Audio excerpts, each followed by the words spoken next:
Olá, eu sou o Arthur Brum, estou representando aqui meu grupo para concluir a última etapa da disciplina de Análise e Solução de Problemas 2, a etapa de Melhoria e Controle. A gente fez o trabalho diante da empresa Philco. Então aqui o sumário eu dividi em dois, um para cada etapa. Então para a etapa de melhoria vai ser apresentado o brainstorming, a matriz de impacto e um 5W2H das nossas propostas de ação. Para a etapa de controle, um plano de controle e uma gestão de rotina. Bom, começando com o brainstorming, só retomando um pouco, o índice que a gente buscou aumentar aqui foi o da nota do consumidor. Observando o histórico da Philco, nos últimos anos teve uma nota muito baixa, mas no começo de 2023 a nota estava em média entre 1 e 2, e a gente julgou que é uma nota muito baixa comparada aos concorrentes dela. E fazendo nosso brainstorming, a gente pensou que a porcentagem de solução das reclamações deve estar muito ligada a essa nota do consumidor, porque era uma porcentagem de solução baixa, ficava entre 10% e 20%. E também, se um cliente não tem a sua reclamação solucionada, ele tende a não estar satisfeito. E essa análise mostra bem isso. Apesar do R quadrado não ter dado tão alto, ali ele deu que 67% da variação da nota do consumidor pode ser explicada pela variação da porcentagem de solução de reclamações solucionadas. A correlação deu alta e positiva. Então, indica que quanto mais solução a gente tem, maior vai ser a nota do consumidor.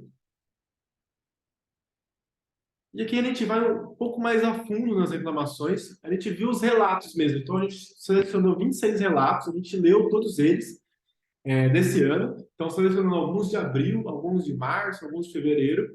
A gente leu eles para saber qual era o problema daquele relato, qual foi a nota. Então, a maioria que a gente pegou foi nota 1, teve um nota 3 ali.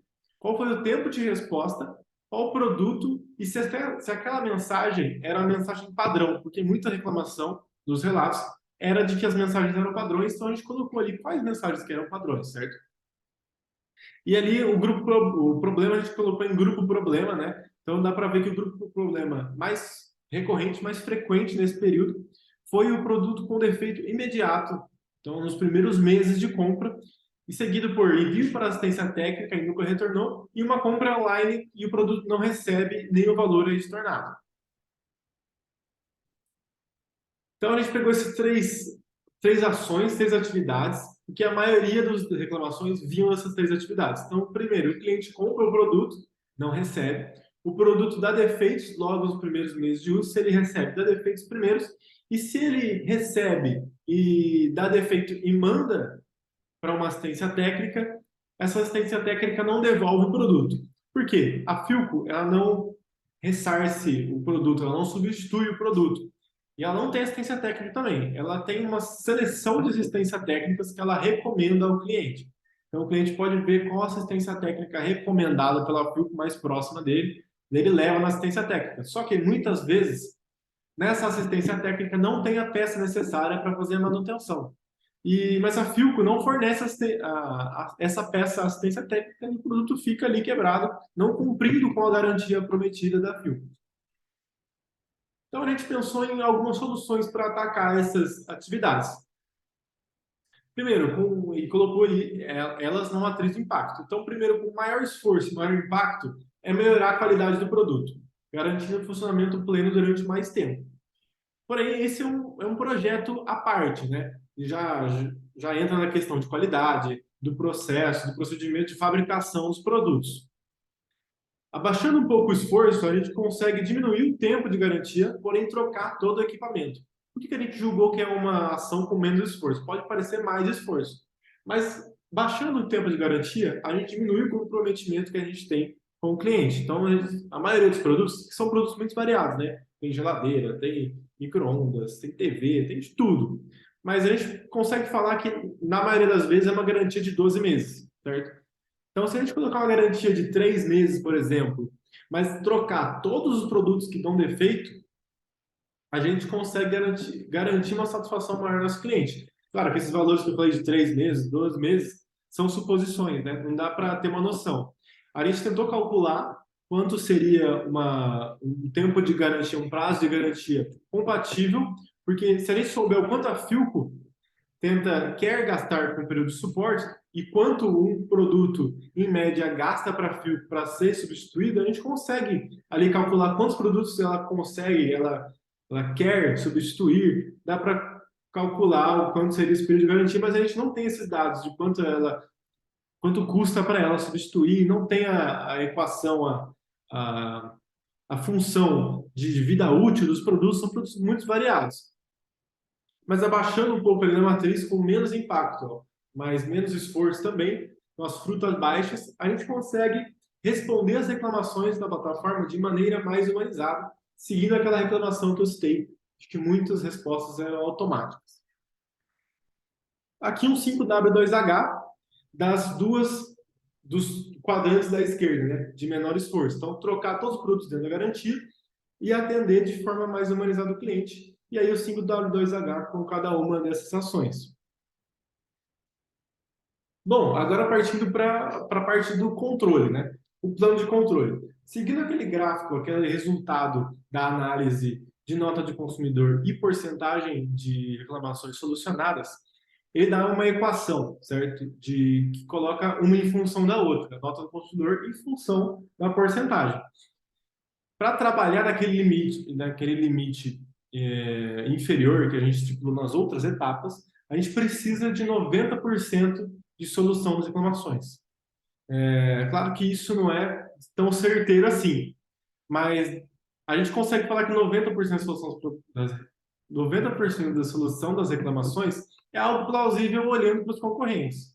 E também, uma nota 3,5 é o que a gente colocou nas outras análises. Bom, e como a gente vai garantir? Eu coloquei aqui o procedimento operacional padrão que a gente fez para que o operador receberia para atender de forma mais humanizada. Ele, seguindo esse POP aqui, ele vai ter um atendimento mais pessoal, mais autêntico, certo? Então, desde quando ele recebe a reclamação, ele conferir as datas. Então, aqui também poderia entrar a troca de produto da garantia, porque a gente colocou aí de que ele verifica o período e se está dentro da garantia, ele envia um pedido de substituição. Mas caso não seja implementada aquela melhoria de maior impacto, seria só uma linha ali alterada, né? E partindo então para a gestão de rotina, para garantir que no dia a dia esse controle seja feito, primeiro, esclarecimento das metas e quaisquer dúvidas do dia anterior. Então, no começo do turno, seriam esclarecidas quaisquer dúvidas no atendimento. Então, se algo fugiu do padrão no atendimento, o operador pode compartilhar e o superintendente, o gerente daquele departamento, pode esclarecer essa dúvida para todo mundo, que a dúvida pode ser de várias pessoas, certo? Então, aqui, também coloquei reuniões de grupos diferentes a cada semana para compartilhar acontecidos nos atendimentos. Então, isso é mais para incentivar o funcionário, para mostrar, para tirar aquela visão automatizada, robotizada daquele trabalho. Então, cada semana vão ser montados grupos de funcionários diferentes, cada grupo diferente cada semana, e eles vão compartilhar histórias dos atendimentos deles, para também a gente coletar dados. Quais produtos estão tendo mais defeito? Quais peças estão tendo mais defeito? Isso pode ser um feedback para a galera de qualidade e de produção. Disposição visual das metas nos pontos de trabalho, também para incentivar os operadores. Então, colocar aquela meta de 90% de reclamações solucionadas e ela sendo atualizada a cada dia. E o último, o procedimento operacional padrão, disponível a qualquer um e a qualquer momento. Qualquer um vai poder ter acesso àquele documento para consultar e tirar qualquer dúvida. E um treinamento de Customer Success também, não de Customer Success, porque não é algo necessário com o atendente da Philco ali, das reclamações online. Mas treinamentos relacionados a esse conceito vão mostrar para esse operador que, apesar de a visão sobre aquele trabalho ser algo antiquado, né, de ficar atendendo reclamações todo dia, dizer algo do passado, ele está ali abordando um assunto que é bem visto no mercado, que é essa garantia de satisfação do cliente. Então, mostrar para ele que aquilo que ele está fazendo é algo atual e é algo necessário no mercado de trabalho, vai fazer com que ele esteja motivado a fazer o trabalho dele da forma correta.